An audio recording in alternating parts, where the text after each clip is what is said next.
সে বিশ্বাস করে না জিন আছে। জিন বিশ্বাস না করার কোনো কারণ নেই, যেহেতু কোরআনে জিনের কথা আছে।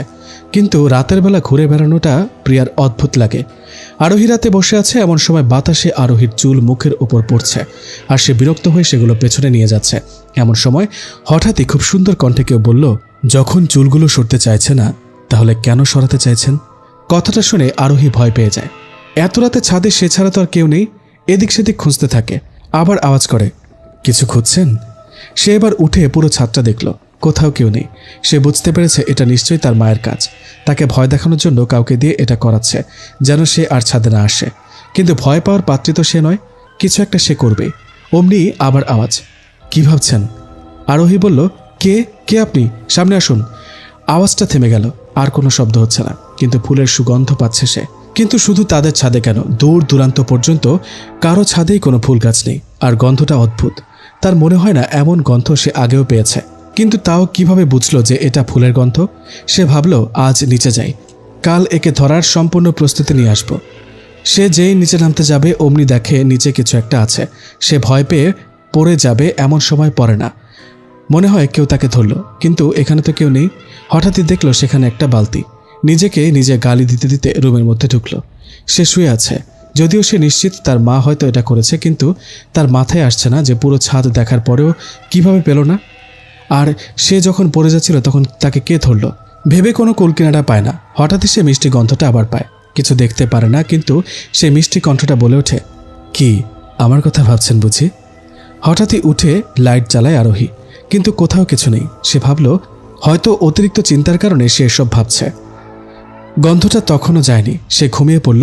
হঠাৎই অনুভব করলো কেউ তার মাথায় হাত বুলিয়ে দিচ্ছে। সে হাতটা ধরে ফেলল, কিন্তু অদ্ভুত, হাতটা অনেক ঠান্ডা, মনে হয় ফ্রিজ থেকে বের করা হয়েছে। তার থেকে অদ্ভুত, হাতটা কেমন যেন হাওয়ায় মিশে যাচ্ছে। আস্তে আস্তে মিশে গেল হাতটা। কিছুই বুঝতে পারছে না প্রিয়া। লাইট অন করতে দেখলো কিছু নেই। হাতটা ধরার সময় মিষ্টি যে সুগন্ধটা পাচ্ছিল সেটাও এখন নেই। কিছু বুঝতে পারছে না। মায়ের নিয়ে আসা লোকটা কি জাদু জানে? এভাবে কিভাবে উধাও হয়ে গেল? নাকি আসলেই জিন? জিনে অবিশ্বাস না থাকায় এই কথাটা মাথা থেকে ঝেড়ে ফেলতে পারল না। সে ঘুমিয়ে পড়ল। সকালে উঠে আবার কলেজে যেতে হবে। ঘুমাতে ঘুমাতে তার পরিচয়টা দেওয়া যাক। ওর নাম আরোহী, এবার ইন্টার প্রথম বর্ষের ছাত্রী। তার একটা বড় ভাই ও একটা বড় বোন আছে। ও সবার ছোট, যা চায় তাই পায়। বিশেষ করে ওর সব আবদার ওর ভাইয়া আর ভাবির কাছে। আর বোনের বিয়ে হয়ে গেছে। পরিবারে মা বাবা ভাই ভাবি থাকে। 6 মাস আগে ভাইয়ের বিয়ে হয়েছে। ছোট হয়, ওর থেকে বেশি সুবিধা কার আর? যখন যা চায় তাই পায়। সকালে ঘুম থেকে উঠে কলেজে যাওয়ার জন্য রেডি হচ্ছে। রাতের ঘটনা তো প্রায় সব ভুলে গিয়েছে। ওর আবার এত কিছু মনে রাখার অভ্যেস নেই। সে খেয়ে দিয়ে কলেজে চলে গেল। কলেজ থেকে আসার সময় হলো বিপদ। রাস্তা ক্রস করার সময় হঠাৎই একটা ট্রাক আসতে থাকে। কি করবে বুঝে উঠতে পারছে না। হঠাৎই কেউ তার হাত ধরে টান দেয় আর ও সরে আসে, কিন্তু রাস্তায় তখনও কেউ ছিল না। এটা মনের ভুল হতেই পারে না, কিছু একটা নিশ্চয়ই আছে। এসব ভাবতে ভাবতে সে বাসায় চলে আসে। বাসায় এসে গোসল করে খাওয়া দাওয়া করে নেয়। দুপুরে ভাবতে থাকে 2 দিন ধরে তার সাথে কি হচ্ছে। তার মা জিজ্ঞেস করে কি হয়েছে। সে উত্তরে বলে কিছুই হয়নি, পড়ার চাপটা বেশি। প্রতিদিনের মতো আজ রাতেও ছাদে যায়, আর এর রহস্য বের করেই ছাড়বে। দোলনায় বসে বসে হিন্দি গান শুনছে। হঠাৎই সে মিষ্টি গন্ধটা আবার পায়। সে বলে, হিন্দি গান কেন শুনছেন? বাংলায় কি খারাপ আছে? এবার আরোহী রেগে গিয়ে বলল, কে আপনি? সামনে আসুন। এতই যদি কথা বলার ইচ্ছা থাকে তাহলে সামনে এসে কথা বলুন। আর আমি কি গান শুনবো না শুনবো সেটা আমার ব্যাপার। হঠাৎই আবার আওয়াজ এলো, আরে রেগে যাচ্ছেন কেন? ভাষা শহীদের রক্তের বিনিময়ে আমরা বাংলা ভাষা পেয়েছি, তাই বাঙালি হিসেবে বাংলা গান শোনা উচিত আমাদের। আরোহী বলল, এই কে আপনি বলুন তো? তখন থেকে জ্ঞান দিয়ে যাচ্ছেন। সে বলল, আমি কে সেটা আপনার জানতে হবে না, সময় হলে এমনি জানতে পারবেন। এই কথায় প্রিয়ার খুব রাগ হয়। প্রিয়া বলল, দেখুন সামনে এসে কথা বলুন। কিছু না শুনে সে আবার পুরো ছাদ খুঁজে দেখল। সেই কণ্ঠটা আবার বলল, এত অধৈর্য কেন আপনি? বললাম তো সময় হলে জানতে পারবেন। আরোহী ভাবল, সে যখন আসে তখন একটা গন্ধ পাওয়া যায়, সেটা খুঁজে বের করতে হবে কোথা থেকে আসছে। কিন্তু অদ্ভুত, সব জায়গায় সমান গন্ধ। কিন্তু এটা কিভাবে সম্ভব? তখনই সেই কণ্ঠটা বলল, এত রাতে আপনি এখানে কি করেন? জানেন না এই সময় জিনেরা বাইরে থাকে? প্রিয়া বলল, এতক্ষণ আমার সন্দেহ ছিল যে আপনাকে মা পাঠিয়েছে কিনা। এখন আমি শিওর আপনাকে মা পাঠিয়েছে। কি সব আবল তাবল বলছেন? আপনার মা এসব বিষয়ে কিছুই জানে না। আরোহী বলল, হয়েছে, আপনাকে আর মায়ের সাপোর্ট জানতে হবে না, খুব ভালোভাবে বোঝা হয়ে গেছে। এই কে বলুন তো আপনি? সামনে আসুন। সে বলল, আমি তো আপনার সামনে আছি, শুধু আপনি দেখতে পাচ্ছেন না। আরোহী খুব রেগে গেল, বলল, সামনে থাকলে দেখব না কেন? অমনি একটা বল হাওয়ায় উঠতে লাগলো। আরোহীর অবাক হয়ে গেছে। সেই কণ্ঠটা বলল, এটা আমার হাতে আছে, কিন্তু আপনি আমাকে দেখতে পাচ্ছেন না। আরোহী ভয় পেয়ে নিচে চলে গেল। নিচে গিয়ে সে দরজা বন্ধ করে দেয়। সে ভাবছে এটা কি হলো। সে রাতে গন্ধটা আর সে পেল না, কিন্তু ভয়ের কারণে সারা রাত সে ঘুমাতে পারছে না। সকাল হতে একটু ঘুমালো সে। ঘুম থেকে ওঠার পর এমনি তার কিছু মনে থাকে না, কিন্তু এবার মনে হচ্ছে সে এটা ভুলতেই পারবে না। কলেজে যাওয়ার জন্য রেডি হয়। খাবার টেবিলে গিয়ে খাবার খায়। তার ভাই জিজ্ঞেস করে, কিরে তোর কি মন খারাপ? ও বলে, না আসলে পড়ার চাপ বেশি, বেশি করে পড়া দেয়। ওর ভাই বলল, বেশি পড়লে তো তোরই লাভ, জ্ঞান অর্জন তো তোরই হবে। আরোহী আর কিছু বলে না। এক সপ্তাহ খুব স্বাভাবিক, সে আর ছাদে যায় না, সেই গন্ধটাও আর পায় না। এক সপ্তাহ পর কিছুটা স্বাভাবিক হয়। সেদিন কলেজ থেকে বাসায় এসে দেখে কেউ নেই মা ছাড়া। মাকে জিজ্ঞেস করলো, সবাই কোথায় গেছে? মা বলল, ভাবি তার বাবার বাসায়, আব্বু বাজারে আর ভাইয়া কাজে। ভাইয়া কাজে গেছে, তার মানে আজকে আবার নতুন কিছু নিয়ে আসবে। ফ্রেশ হয়ে খেয়ে নেয়, তারপর টিভি দেখতে থাকে। হঠাৎই কলিং বেল বাজলো। ভাইয়ার আসার সময় হয়ে গেছে। তাড়াতাড়ি দরজা খুলে দিয়ে ভাইয়াকে জড়িয়ে ধরে বলে, আজ কি এনেছিস? সে সবসময় এটা করে, কিন্তু পারফিউমের গন্ধে বুঝলো এটা ওর ভাই না, কারণ ওর ভাই এই পারফিউম ব্যবহার করে না। তাকে ছেড়ে দিয়ে দেখলো লম্বা মতো একটা ছেলে, ফর্সা রং, তবে সূর্যের তাপে নাক মুখ লাল হয়ে গেছে। সিল্কি চুল, দেখে বোঝা যায় রেগুলার জিমে যায়। সাদা শার্টের সাথে জিন্স প্যান্ট, দেখতে খুবই সুন্দর। আরোহী বলল, সরি, আসলে আমি ভেবেছিলাম আমার ভাই। ছেলেটা বলল, ওকে।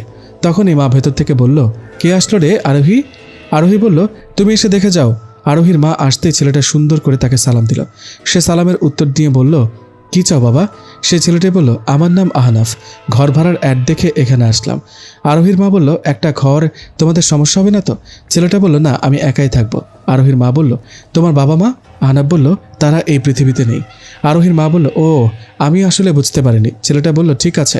আরোহীর মা বলল, তুমি যদি আমাদের সাথে থাকো তাহলে কি সমস্যা হবে? আমাদের সাথে খাবে আর থাকবে, নিজের পরিবারের মতো ভাববে। ছেলেটি বলল, ঠিক আছে। এভাবে তারা সব ঠিক করে নিল। আরোহীর খুব খারাপ লাগছে, অপরিচিত একজনকে এভাবে জড়িয়ে ধরল। ওর ভাইয়া আসলে খাবারের প্যাকেটটা ওর হাতে দিল আর বলল, কি হয়েছে আমার বোনটার? খুশি মনে হচ্ছে না তো? আরোহী বলল, কিছু না। হঠাৎই সে শুনতে পেল একটা আওয়াজ। ওই ছেলেটা মানে আহনাফ ওর রুমের দিক থেকে আসছে। তারা সবাই যেতেই দেখলো ছেলেটা রান্না করতে যাচ্ছিল, কিন্তু সব পড়ে গেছে, কিছুই হচ্ছে না। তখন আরোহীর মা বলল, আরে তুমি এসব কি করছো? ছেলেটি বলল, রান্না করতে চাইছিলাম, আমি রান্না জানি না, তাই এমন হয়ে গেল। আরোহীর মা তখন বলল, তোমাকে না বলেছি আমাদের সাথে খাবার খেতে? কি দরকার এগুলো করার? তখন ছেলেটি বলল, সরি আন্টি, আর হবে না। তখন সবাই চলে এলো আর কাজের লোকটাকে বলল এগুলো পরিষ্কার করে দিতে। রাতের বেলা আরোহী রুমে যাওয়ার সময় দেখে ছেলেটা কোথাও যাচ্ছে। আরোহী বলে, এত রাতে কোথায় যাচ্ছেন? ছেলেটা বলল, এই তো ছাদে যাচ্ছি, আপনি যাবেন? না না, ছাদে যাব না। ছেলেটা বলল, কেন? এত রাতে ছাদে যাওয়ার কি দরকার? ছেলেটি বলল, কেন, আপনি কি ভয় পান নাকি? ভয় পাবো কেন? তাহলে চলুন। যদি দুজন যাই তাহলে হয়তো জিন আসবে না, আরোহী ভাবল। আর কয়েকদিন ছাদে যায় না, তাই রাজি হয়ে গেল। ছাদে যাওয়ার পর ছেলেটি বলল, আমি কি আপনার নাম জানতে পারি? আমার নাম আরোহী। আপনার নাম? আহনাফ আল বিন আদি। কি করেন আপনি? আমি ঢাকা ইউনিভার্সিটিতে বাংলা বিভাগে পড়ি, এবার অনার্স ফাইনাল ইয়ার। আপনি কি করেন? আমি ইন্টার প্রথম বর্ষের ছাত্রী। তাহলে তো তুমি আবার অনেক ছোট। তুমি করে বললে কি সমস্যা আছে? না, আপনার ডিটেলস কিছু বলুন। ছোটবেলায় মা মারা যায়, বাবার সাথে থাকতাম, লেখাপড়ার জন্য ঢাকায় আসি। একদিন শুনি বাবা আর নেই, তাকে কবর দিয়ে আবার ঢাকায় চলে আসি। এমনি বাড়ি রাজশাহী, ভাই বোন নেই, এক কথায় আমি এতিম। এভাবে তাদের মধ্যে কিছুক্ষণ কথা হলো। তখন আহনাফ বলল, তোমার সাথে কথা বলতে বলতে পিপাসা লেগে গেছে, পানি খেয়ে আসছি। এটা শুনে আরোহী বলল, আমিও যাব, আমি এখনই চলে আসবো। তোমার কি ভয় করছে নাকি ভিতর ডিম? বলে হাসতে শুরু করলো। নিজের বাড়িতে ভয় কিসের? আমি ভয় পাই না, একা থাকবো তাই বলছিলাম। আমি এখনই চলে আসবো। আহনাফ যাওয়ার পরেই সেই গন্ধটা আবার পায় আরোহী। ভয় পেয়ে যখনই চলে যাবে তখনই সেই কণ্ঠটা বলে, প্লিজ যাবেন না, আমার একটা কথা শুনুন। আরোহী বলে, কি বলতে চান? আর আপনি আমার কাছে কি চান? তখন সেই কণ্ঠটা বলল, দেখুন, আমি আপনার ক্ষতি চাই না, আমি তো শুধু বন্ধুত্ব চাই। এতক্ষণ ওই ছেলেটার সাথে ছিল আপনার, তাই কিছু বলতে পারিনি। আরোহী বলল, কি বলতে চান আপনি? সে বলল, আপনি কি আমার বন্ধু হবেন? মেয়েটি বলল, আপনাকে চিনি না, জানি না, বন্ধু কেন হব? আগে আপনার পরিচয় দিন। যদি মনে হয় আপনি আমার জন্য ক্ষতিকর না, তবে আপনাকে আমার বন্ধু বানাতে আমার কোনো সমস্যা নেই। সে বলল, সময় এলে সব জানতে পারবেন। তাহলে সে সময় আমার সাথে বন্ধুত্ব করতে আসবেন। এ বলে যখন আরোহী চলে যাচ্ছিল তখন সে আবার বলল, ঠিক আছে, আমি আমার পরিচয় দিব। বলুন। তখন সে বলতে শুরু করলো, আমি একটি জিন, আমার নাম আদিল, এখানে আশেপাশেই থাকি। আরোহী বলল, আকাশে থাকেন? তখন আদিল বলল, না, আল্লাহ মানুষ আর জিনকে সৃষ্টি করেছেন তার ইবাদতের জন্য। জিনরা মানুষের মতোই হয়ে থাকে, তবে রূপ পাল্টানোর একটা বিশেষ ক্ষমতা তারা রাখে। মানুষ যেভাবে কঠোর পরিশ্রম করে জীবিকা নির্বাহ করে, জিনেরাও মানুষের রূপে তা করে, শুধু তাদের জগৎটা ভিন্ন। আরোহী আগে এসব বিষয়ে কিছুই জানত না। আদিল বলল, এখন কি আমার সাথে বন্ধুত্ব করা যায়? আরোহী বলল, ভেবে দেখছি। এমন সময় হঠাৎই আহনাফ চলে আসলো আর বলল, কার সাথে কথা বলো? আরোহী বলল, নিজের সাথে। আসলে আমি নিজের সাথে কথা বলতে ভালোবাসি। হো, আমি তো ভাবলাম তুমি বুঝি তোমার বয়ফ্রেন্ডের সাথে কথা বলছিলে। এত রাতে কিভাবে কথা বলবো? তখন আহনাফ বলল, ফোনে। আমার কাছে ফোন নেই, ঘরে আছে। আহনাফ কিছু বলল না, একটু মুচকি হাসলো। আরোহী জিজ্ঞেস করলো, হাসছেন কেন? মুচকি হাসি দেওয়া সুন্নত। এভাবে তারা অনেকক্ষণ কথা বলল। রাতে ঘুমানোর সময় সে তার রুমে আবার সেই গন্ধটা পায়। আদিল বলে, কি হলো, কিছু ভাবলে? হ্যাঁ। তখনই বলল, কি? আরোহী বলল, আমি তোমার বন্ধু হতে পারি, তবে একটা শর্তে। কি? আমাকে কোনো কিছুতে জোরাজুরি করতে দেওয়া যাবে না, যেমন আজকে ছাদে যাও বা ছাদ থেকে নেমে যাও বা অন্যান্য যে কোনো বিষয়ে। আদিল বলল, ঠিক আছে। এভাবে চলতে থাকে তাদের বন্ধুত্ব। 3 মাস পার হয়ে যায় এভাবে। আহনাফের সাথেও এর মধ্যে অনেক ক্লোজ হয়ে গেছে। তারা বিভিন্ন জায়গায় একসাথে ঘুরতে যায়, রাতে ছাদে বসে গল্প করে। সেটা আদিলের একদম পছন্দ না। সে বলে, কি দরকার রাতে ওকে ছাদে আনার? শুধু শুধু ওর জন্য আমি থাকতে পারি না। আরোহী বলে, তোমার মতো ও তো আমার ফ্রেন্ড। এমন একদিন আহনাফের সাথে ঘুরতে বেরিয়েছে আরোহী। যদি একবার আরোহী কারোর সাথে বাইরে যায়, যার সাথে যাবে সে শেষ। অনেক জায়গায় ঘুরবে, খাবে, মনে হয় পুরো পৃথিবীটা ওর হয়ে গেছে। তেমনই ঘোরা শেষে বাসায় এসে দেখে কেউ বাসায় নেই। মা আর ভাবি হাসপাতালে। ভাবির শরীর তেমন ভালো না, আর ভাইয়া আর আব্বু কাজে। তারা দুজন সোফার রুমে বসে টিভি দেখছে। এমন সময় আহনাফ বলল, ইউ নো হোয়াট, তোমার সাথে কোথাও যেতে আমি মাঝে মাঝে ভয় পাই। কেন? তুমি যে পরিমাণ ঘোরো, আমার পা ব্যথা হয়ে যায়। ভালোই তো। আরোহী হেসে কথাটি বলল, হাসো হাসো, আরও বেশি করে হাসো, দেখবে দাঁত সব খুলে পড়ে যাবে একদিন। আরোহী বলল, খারাপ দোয়া দিবেন না তো, রাগে কথাটা বলল। আহনাফ বলল, আচ্ছা সরি। দুজনেই হাসতে লাগলো। এমন সময় একটা কল আসলো। আরোহী কল ধরতে দেখে তার মা ফোন করেছে। হ্যালো মা, বলো। খুশির খবর আছে, তুই আজ বাসা থেকে কোথাও যাস না। কি হয়েছে মা? তোর ভাবি মা হতে চলেছে, আমরা মিষ্টি নিয়ে আসছি। ওকে মা, তাড়াতাড়ি আসো। অনেক খুশি হয়ে কথাটি বলল। ফোন রাখতে আহনাফ জিজ্ঞেস করলো, কি হয়েছে? ও আহনাফকে ধরে বলল, আমাদের পরিবারের নতুন মেহমান আসছে। আহনাফ বলল, কে? প্রিয়া বলল, ভাইয়ার আর ভাবির মেয়ে। আহনাফ ওকে ছাড়িয়ে বলল, তুমি কিভাবে জানলে মেয়ে হবে?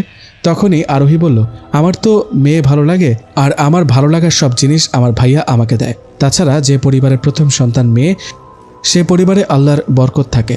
আহনাফ বলল, ঠিক, আমারও মেয়ে পছন্দ, আমি চাই আমারও প্রথম মেয়ে হোক। কিছুক্ষণের মধ্যেই বাসায় চলে এলো ওরা। খুব আনন্দ মজা করলো। আহনাফ ও ওদের সাথেই ছিল। সবাই খুব মজা করছিল। রাতে রুমে গিয়ে দেখে একটা ছায়া তার ঘরের মধ্যে। আর বুঝতে বাকি রইল না এটা আদিল। সে লাইট না জ্বালিয়ে খাটে এসে বসলো আর বলল, জানো আজকে কি হয়েছে? সে বলল, জানি, তোমার ভাবি মা হতে চলেছে। কিন্তু তোমাকে এত আপসেট লাগছে কেন? তুমি কি এতে খুশি না? তবে তবে কি? আদিল বলল, তুমি ওই ছেলেটাকে জড়িয়ে ধরেছ, আমি দেখেছি। তাতে কি হয়েছে?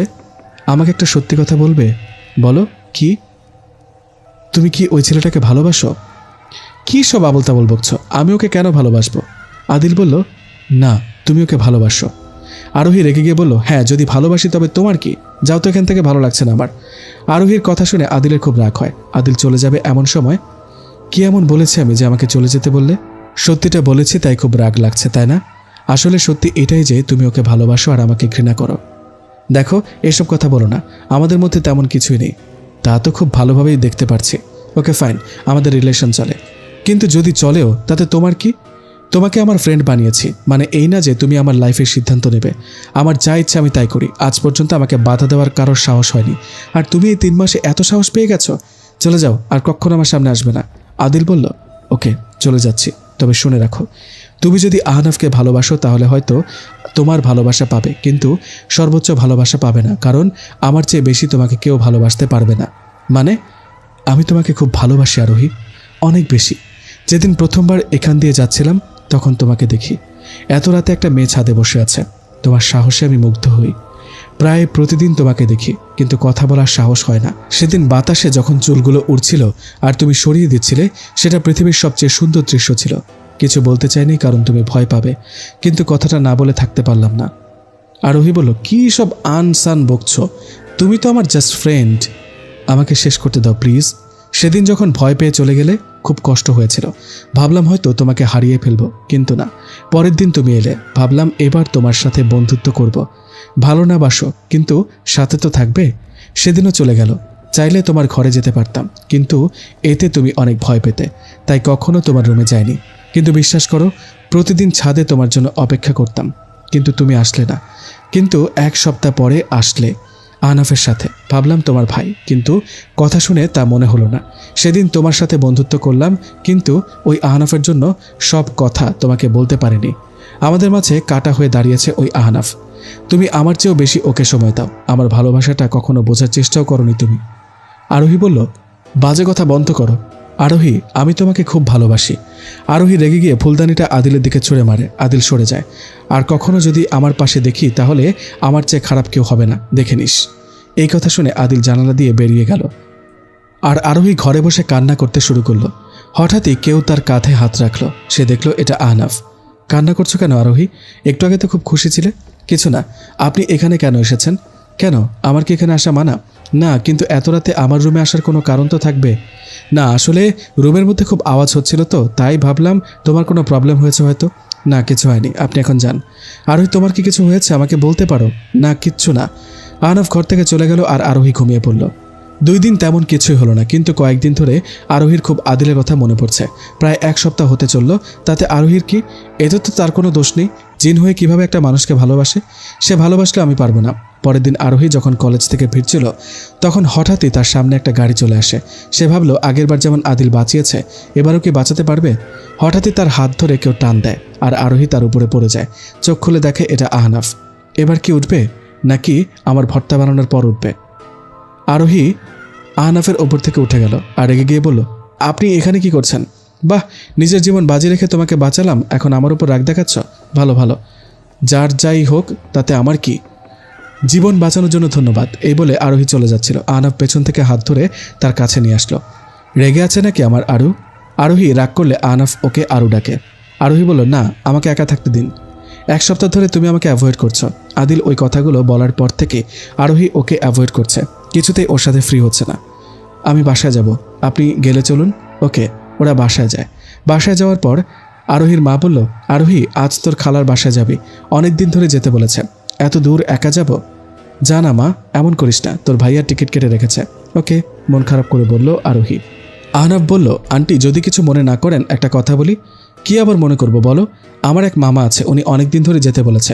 ইউনিভার্সিটি বন্ধ, তাই ভাবছিলাম কাল ঘুরে আসি। ঠিক আছে, তবে তারা কোথায়? তেঁতুলিয়া। আরোহীর খালার বাড়িও সেখানে। তোমরা কিন্তু একসাথে যেতে পারো। আমার কোনো সমস্যা নেই, তবে আরোহী মনে হয় যেতে চায় না। আরোহীর মা বলল, কেন? ও কেন যেতে চাইবে না? অবশ্যই যাবে। আরোহী আর কিছু বলল না, মনে মনে আদিলের কথা ভাবছে। হঠাৎই জানালা দিয়ে একটা ছায়া আসলো আর লাইটগুলো নিভে গেল। আরোহীর বুঝতে বাকি রইল না এটা কে। আহনাফের কথা ভাবছিলে? আদিল বলল, সবসময় আহনাফ আহনাফ করবে না তো, ভালো লাগছে না। সরি, আমার কথা তো ভালো লাগবে না, তোমার তো ওকে ভালো লাগবে। আদিল, প্লিজ চুপ করো, আমার এসব ভালো লাগছে না। আমি তোমাকে দেখতে চাই। কেন? আমার খুব ইচ্ছা জিন দেখার।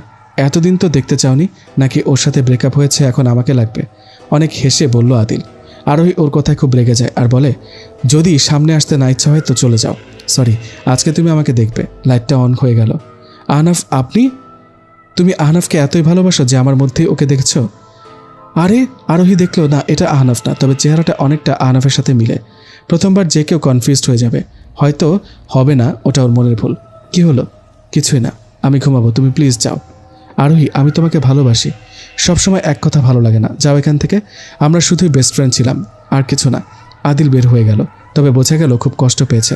তাতে আরোহীর কি? সে আর আহনাফ তেঁতুলিয়ার উদ্দেশ্যে বাসে রওনা হয়েছে। 1 ঘন্টা কোনো কথা বলেনি আরোহী, আহনাফও বলেনি। তবে 1 ঘন্টা পর আহনাফ বলল, কি হয়েছে টমেটো? টমেটো আবার কে? তোমার নতুন নাম। আরোহী, তুমি কি কোনো কারণে আমার উপর রেগে আছো? কই না তো, এমনি কথা বলছি না। অ্যাভয়েড করছো আমাকে?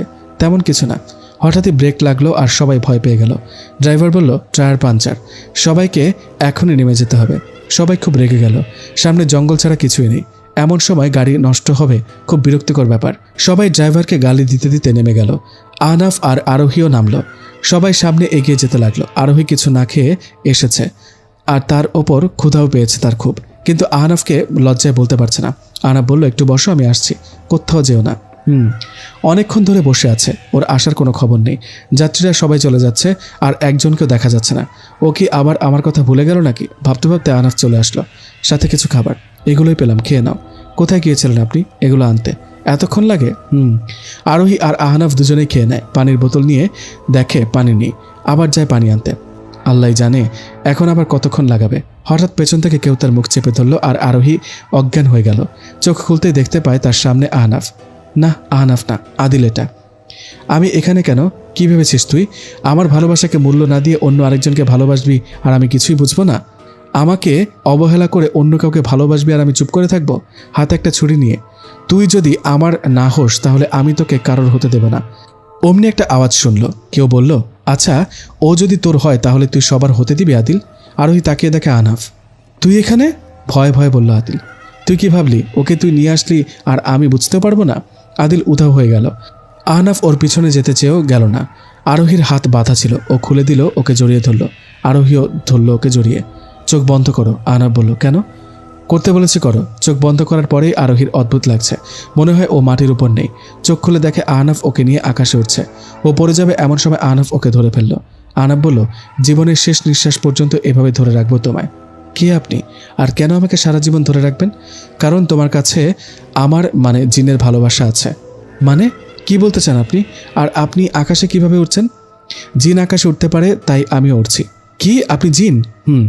আদিলের সাথে আপনার কিসের সম্পর্ক? ও আমার ভাই হয়, কিন্তু ও খুব খারাপ জিন। আপাতত বেশি কিছু তোমার না জানলেও চলবে, চুপচাপ থাকো। কিছুক্ষণ পরে তারা একটা জায়গায় নামে। আহনাফ বলে, তোমাকে নিয়ে আর উঠতে পারছি না, একা উঠতে উঠতে এখন আর দুজনে ওরা সম্ভব না। আরোহী কিছু বলল না। আহনাফ আর হাঁটতে থাকলো। আরোহীর খুব মন খারাপ আদিলের জন্য। ও এমনটা কিভাবে করতে পারলো? মন খারাপ নাকি টমেটো? কেন? যাকে নিজের ফ্রেন্ড মনে করলাম সে শত্রু, আর এখন একটা জিনের সাথে যাচ্ছি। কেন, এতে কি সমস্যা হচ্ছে খুব বেশি? জানি না। কিছুক্ষণ চুপচাপ, অনেকটা চলে এসেছে তারা। হেঁটে হেঁটে আর কত দূর যাবে? আর হাঁটতে পারছি না। কি কিছু না। বিয়ে করবে আমাকে?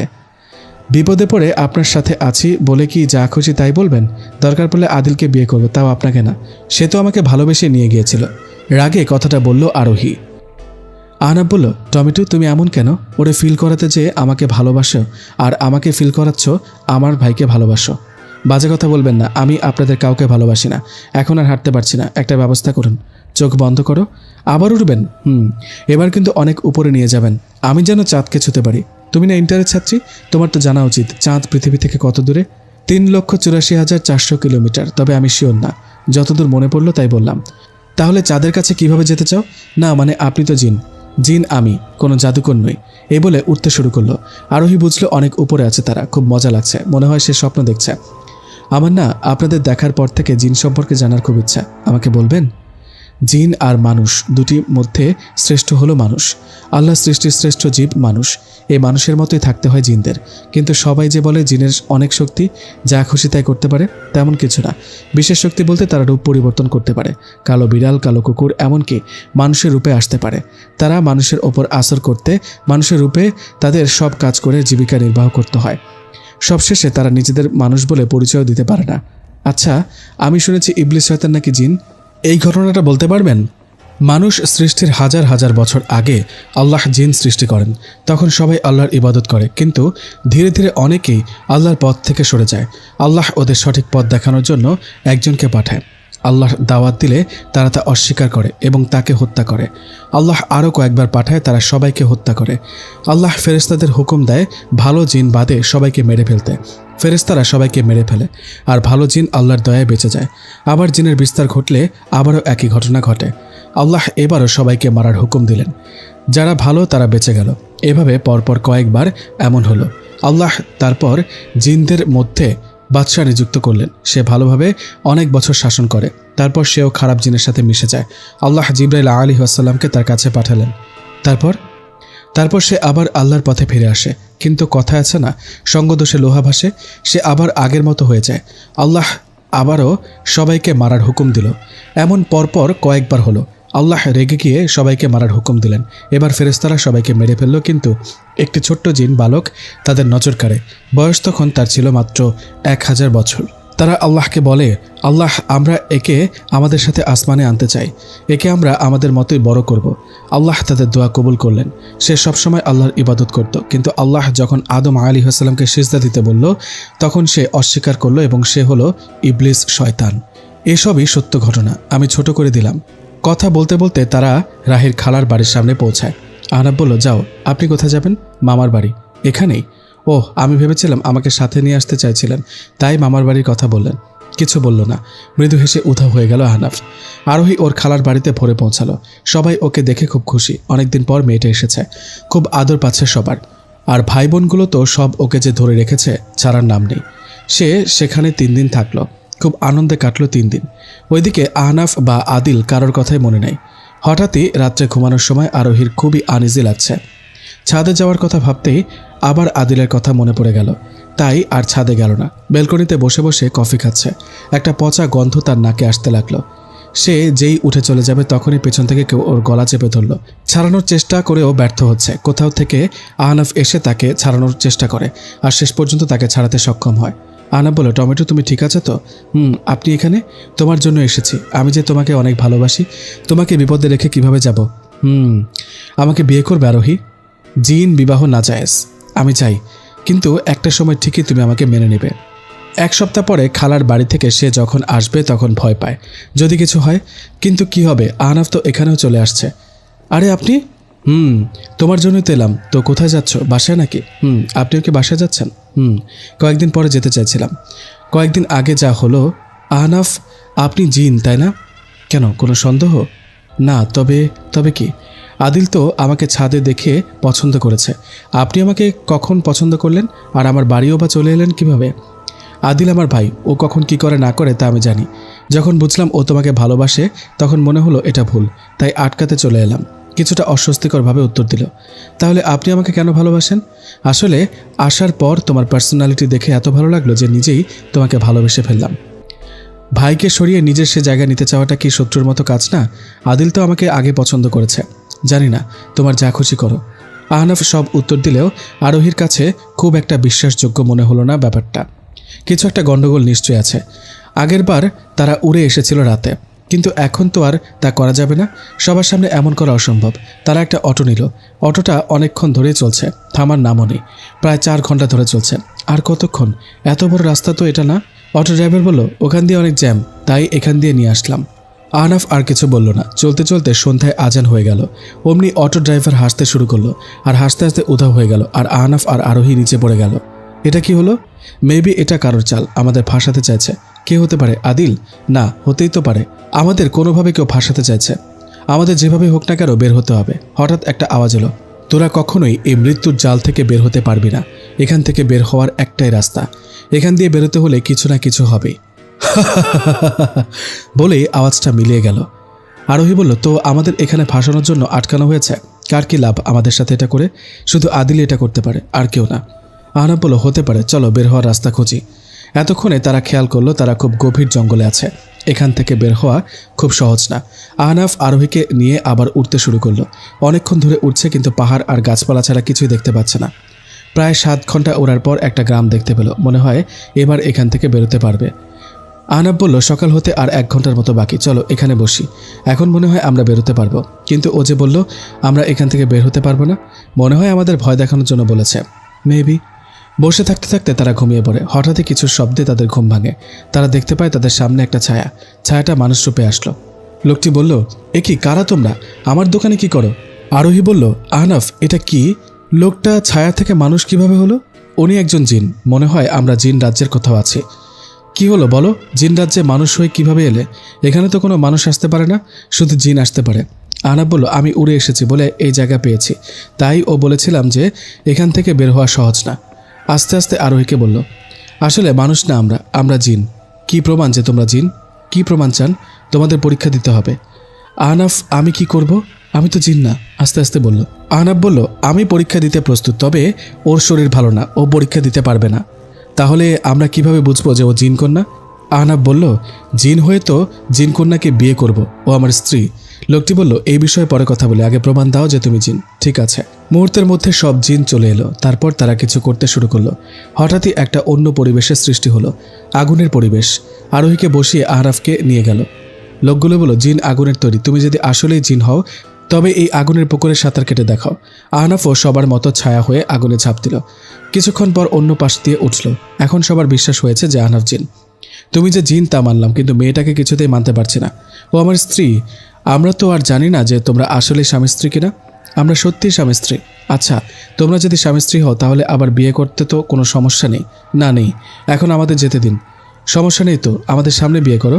কথাটা শুনে আহনাফ আর আরোহী দুজনেই খুব অবাক হয়। আরোহী কোনোভাবে এটা মানতে রাজি হবে না। আরোহীর কাছে গিয়ে বলল, এখন কি করবে? জানি না, তবে এই বিয়ে আমি আর করতে পারবো না। আমাদের কাছে এখন আর কোনো রাস্তা নেই। এখান থেকে বের হতে হলে আর এদের থেকে বাঁচতে হলে বিয়েটা করতে হবে। মরে গেলেও করব না। জেদ করো না আরোহী, খুব তাড়াতাড়ি ডিভোর্স দিয়ে দেবো তোমাকে এখান থেকে বের হওয়ার পরেই। কিন্তু কিছু না, বললাম তো ডিভোর্স দিয়ে দেব। বিয়ের 6 মাসের আগে ডিভোর্স হয় না। তোমার থেকে স্বামীর কোনো অধিকার চাইবো না আমি। ওকে, কিন্তু 6 মাস পর ডিভোর্স দিতেই হবে। ওকে। লোকজন বলল, কি হলো, এত কি কথা বলছো? কিছু না, আসলে আমাদের 2 বার বিয়ে হবে, তাই আমরা খুব খুশি। এক প্রকার জোর করে আহনাফ আর আরোহীর বিয়ে হয়। আর তারপর না চাইতে দুজনকে এক রুমে ঢুকিয়ে দেয়।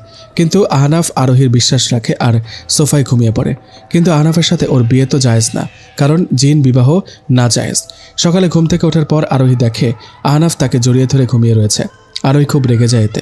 কি হচ্ছেটা কি এখানে? কাল রাতে তো খুব ভালো মানুষই দেখালেন, এত তাড়াতাড়ি সব শেষ? টমেটো, আমার কথাটা শোনো। কি শুনবো? আবার কি নতুন কাহিনী বানাবেন? আমার কথাটা শোনো। আজ সকালে কয়েকজন লোক আমাদের উপর পাহারা দিতে আসে। আমি সেটা বুঝতে পারি আর তাই এসেছি, এবং আমাদের এভাবে দেখেই তারা চলে গেছে। দরজা বন্ধ ছিল। এসব অভিনয় আমার সামনে করতে আসবেন না। আরোহী, আমরা জিন, আমরা অনেক কিছুই করতে পারি যা মানুষ পারে না। আরোহী আর কিছু বলল না, কিন্তু খুব রেগে আছে।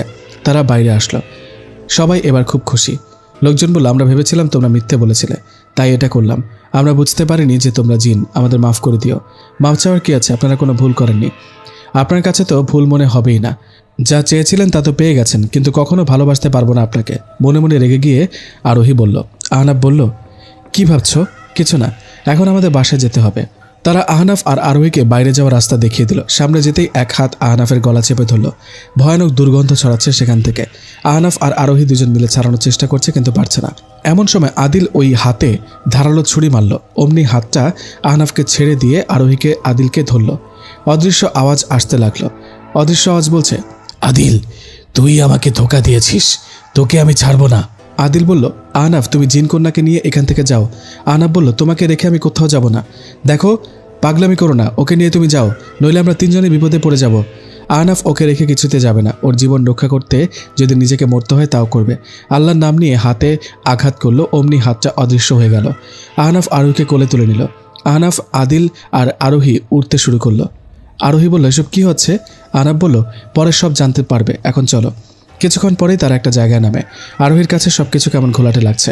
কোনো কিছুর মানে বুঝতে পারছে না সে। এটা সেফ জায়গা, আপাতত এখানে বিশ্রাম নিয়ে নিন। জিনকন্যা? কে জিনকন্যা? এসবের মানে কি আদিল? আমি কিছুই বুঝতে পারছি না। আহনাফ বলল, ও আদিল নয়, ও অনন্ত। অমনি আদিলের রূপ থেকে অন্য একটা ছেলেতে পরিণত হলো আদিল বা অনন্ত। আরোহী বলল, এসবের মানে কি? কি হচ্ছে এসব আমাদের সাথে? আহনাফ বলল, আরোহী, আদিল আর আহনাফ দুজন কোনো আলাদা ব্যক্তি নয়, তারা এক। আমি আদিল, আবার আমি আহনাফ। মানে? একটা কাজের জন্য তোমাকে মিথ্যা বলতে হয়েছে। কি কাজ? আর সেদিন যে তোমাদের দুজনকে আলাদা দেখলাম, তোমরা এক কিভাবে হও? সেদিন তুমি যে আদিলকে দেখেছো সে অনন্ত ছিল। আমার কথায় সে এটা করেছে। সেই শয়তানকে ধোঁকা দেওয়ার জন্য আমরা এটা করি। আমি কিছু বুঝতে পারছি না, প্লিজ আমাকে বুঝিয়ে বলো। আরোহী, তুমি কোনো সাধারণ মেয়ে না, তুমি একটা জিন কন্যা। কিন্তু ছোট থেকেই তুমি বিশেষ শক্তির অধিকারী হবে, সেটা জানতে পারে ওই শয়তান। তাই সে শয়তানটার নজর তোমার উপর পড়ে। ইবলিসের উদ্দেশ্যে তোমাকে বলি দিয়ে সবচেয়ে বেশি ক্ষমতা অর্জন করতে চায়। এটা বুঝতে পেরে তোমার বাবা মা তোমাকে লুকিয়ে ফেলতে চায়, কিন্তু জিন জগতের যেখানেই তোমাকে লুকিয়ে রাখা হোক না কেন সে খুঁজে পাবে। তাই তারা সিদ্ধান্ত নিল মানুষের মাঝে লুকিয়ে রাখবে তোমায়। যেদিন তোমার জন্ম হয় সেদিন তোমার বাবা মা তোমাকে লুকানোর ব্যবস্থা করে। তারা দেখে হাসপাতালে এক মহিলার মৃত বাচ্চা হয়েছে, কিন্তু তারা কেউ জানে না যে বাচ্চাটা মৃত। তার সাথে তোমার বদল করায়, আর তখন থেকেই তুমি ওই পরিবারের সদস্য। এসব কি বলছেন? মা, বাবা, ভাইয়া কেউ আমার আপন নয়? কান্না করতে করতে বলল আরোহী। দেখো প্লিজ, কান্না করো না, শক্ত হও। আপনি বলুন তারপর কি হয়? তুমি সেখানে বড় হও আর সে শয়তান তোমার আসল বাবা মায়ের উপর রেগে যায় আর তাদের হত্যা করে। তারা অভিশাপ দেয় আমার মেয়ের হাতেই তোর মৃত্যু হবে। সে তাদের কথা হেসে উড়িয়ে দেয় ও তোমাকে খুঁজতে থাকে এবং তোমাকে খুঁজে পায়। সে বুঝতে পারে তোমাকে সাধারণ কোনো জিন নিতে পারবে না। যে সারা জীবন ভালো কাজ করেছে তাকে দিয়ে এ কাজ করাতে হবে, তাই ও আমাকে এটা করতে বলে। আমি অস্বীকার করি, তখন সে আমার পরিবারকে বন্দী করে। আমি বললাম তুমি তাদের মারতে পারবে না, অপবিত্র কোনো শক্তি তাদের সামনে যেতে পারবে না। তারপর ও বলল তাদের মারতে পারবো না তো কি হয়েছে, না খাইয়ে মেরে ফেলবো বলে হাসতে থাকে। আমি ভয় পেয়ে যাই, এই পৃথিবীতে তারা ছাড়া আর কেউ নেই আমার। তখন আমি আদিলের রূপে ছিলাম। বাইরের মানুষ আমাকে এই রূপে দেখত আর আমার আসল রূপে আমি আহনাফ। তার কথা শুনে আমি আদিল হয়ে তোমার কাছে আসি তোমাকে নিয়ে যেতে, কিন্তু তোমাকে ধীরে ধীরে ভালোবেসে ফেললাম। এতটাই তোমাকে ভালোবাসি যে হারানোর কথা চিন্তাও করতে পারিনি। আমি কি আমার পরিবারের কথা ভাববো নাকি আমার ভালোবাসার? আরোহী বলল তাহলে আদিল আর আহনাফ এই দুই রূপে আমার কাছে কেন আসলেন? আদিলের রূপে তোমার ক্ষতি করব এটা বোঝাতে চেয়েছিলাম ওই শয়তানটাকে, কিন্তু আমার আসল রূপ তো জানতো না। সেই রূপে তোমাকে সাহায্য করি। আর সেদিন তোমাকে মারার যে প্ল্যানটা ছিল সেটা আমার ছিল। আদিলের রূপে ছিল অনন্ত। এতে ওই শয়তানটা বিশ্বাস করলো যে আমি তার পক্ষে আর তোমার বিপক্ষে। অন্যদিকে আমার এই রূপ ও জানতো না, তাই আমাদের বিপদে ফেলার জন্য ও ওই গ্রামে পাঠায়। সেখান থেকে যখন ফিরে আসি তখন সরাসরি আমাদের উপর আক্রমণ চালায়। অনন্ত আদিল রূপে আমাদের সাহায্য করে, কারণ আমি এর মধ্যে আমার বাবা মাকে ছাড়িয়ে নিয়েছি খুব কষ্টে। এখন আমার ভালোবাসাকে বাঁচাবো। কিন্তু আমরা এখন কি করব? এমনি মা বাবা চিন্তা করছে, 2 দিন ধরে বাড়িতে যাই না। অনন্ত বলল যতক্ষণ না পর্যন্ত আপনি ওই শয়তানকে মারবেন ততক্ষণ পর্যন্ত আপনি কোথাও যেতে পারবেন না, আর ওকে শুধু আপনি মারতে পারেন। আমি তাকে কিভাবে মারব? সাধারণ মানুষ যেভাবে মারে তোমার মধ্যে ওকে মারার শক্তি আছে, তাই ওকে মারতে পারবে। এমন সময় হঠাৎই গাছপালা উড়ে যাচ্ছে, প্রচণ্ড হাওয়া, এক নিমিষে যেন সব তোলপাড় হয়ে যাচ্ছে। আহনাফ আর অনন্তর গলা চেপে ধরল এক ভয়ানক চেহারার লোক আর বলতে শুরু করলো, কি ভেবেছিলি এত সহজে পার পেয়ে যাবি? ধোকা দিবি আমাকে? আহনাফ আর অনন্ত প্রাণপণে ছাড়ানোর চেষ্টা করছে, আর একটু পরেই কেউ বাঁচতে পারবে না। এমন সময় আরোহী একটা ছুরি নিয়ে মাথায় আঘাত করে আর ওইটা মারা যায়, অজ্ঞান হয়ে যায়। আহনাফের জ্ঞান থাকে কিন্তু কোনো শক্তি থাকে না। আরোহী আহনাফকে পানি খাওয়ায়, কিছুক্ষণ পরে স্বাভাবিক হয়। আর অনন্তর জ্ঞান ফেরানোর চেষ্টা করে, কিছুক্ষণ পরে তারা স্বাভাবিক হয়। আহনাফ আর আরোহী বাসায় যায়। যেতেই ওর মা ওকে জড়িয়ে ধরে কান্না শুরু করে দেয়। কোথায় ছিলি মা? জানিস কত টেনশনে ছিলাম আমরা। আহনাফ বলল আসলে আমার জন্যই লেট হয়েছে। আরোহীর ভাই বলল মানে? আসলে আমি জানতাম আমার বাবা মা বেঁচে নেই, কিন্তু দেখলাম বেঁচে আছে। তাদের নিয়ে আসতে আসতেই লেট। তা তো ভালো কথা, ওনাদের একদিন আসতে বলো। পারো তো আজই আসতে বলো। হ্যাঁ নিশ্চয়ই বলবো। ভাবি বলল আজই আসতে বলো না। ঠিক আছে। আহনাফের মা বাবা আরোহীদের বাসায় এলো। সবাই সারাদিন খুব মজা করলো। রাতে আহনাফের মা বলল আপনাদের একটা কথা বলবো বলে ভেবেছিলাম। কি কথা? আহনাফের মা বলল আরোহীকে আমাদের খুব পছন্দ হয়েছে। আপনাদের যদি কোনো সমস্যা না থাকে তবে আহনাফ আর আরোহীর বিয়েটা দিতে চাই। আরোহীর বাবা বলল এ তো খুব ভালো কথা, আমাদের কোনো সমস্যা নেই। বিয়ের দিন তারিখ ঠিক করে নিল এবং সময় মতো বিয়েটাও হলো। বাসরাতে আরোহী ঘরে বসে আছে, এমন সময় আহনাফ আসলো। আহনাফকে আরোহী সালাম করলো। আরোহী বলল টাকা দিন। কিসের টাকা? সালাম করলাম যে তার সালামি। এই নাও টাকা দিন। দিলাম তো, ওইটা সালামি ছিল, দেনমোহরের টাকা দিন। আমাকে ফকির বানিয়ে ছাড়বে এই মেয়ে। চলো নামাজ পড়ে নিই। নামাজ পড়ার পর আহনাফ বলল জিন বিবাহ নাকি নাজায়েজ, আমাকে কেন বিয়ে করলে? আমিও তো জিন কন্যা, এক কথায় পড়ি। এখন খারাপ লাগে না একটা জিনকে স্বামী হিসেবে মানতে? এটা আমার অহংকার। আরোহী, এই আরোহী, উঠে পড়। আর কতক্ষণ ঘুমাবি ছাদে? আরোহী বলল কি হচ্ছে? ভাবি বলল কলেজে যেতে হবে না, সারা রাত ছাদে ঘুমালে চলবে? তার মানে এতক্ষণ যা হলো তা স্বপ্ন? কিসের স্বপ্ন? কিছু না। সারাদিন এই স্বপ্নের কথা মনে পড়ে ওর খুব ভালো লাগলো। রাতে ছাদে বসে আছে, মনে হতে লাগলো সত্যিই যদি আহনাফ ওর লাইফে আসে আর ও হয়ে যায় জিনকন্যা। রাতে ছাদে বসে এগুলো ভাবতে ভাবতে বাতাসে ওর চুল মুখের ওপর চলে আসে আর ও বিরক্ত হয়ে সরিয়ে দেয়। এমন সময় মিষ্টি একটি কণ্ঠ বলে এগুলো এভাবেই থাকতে দিন না। সাথে সেই মিষ্টি গন্ধ। আসলে কি আহনাফ আসবে? যারা ভেবেছিলেন আহনাফ আর আদিল সেম, তারা ঠিকই ভেবেছেন।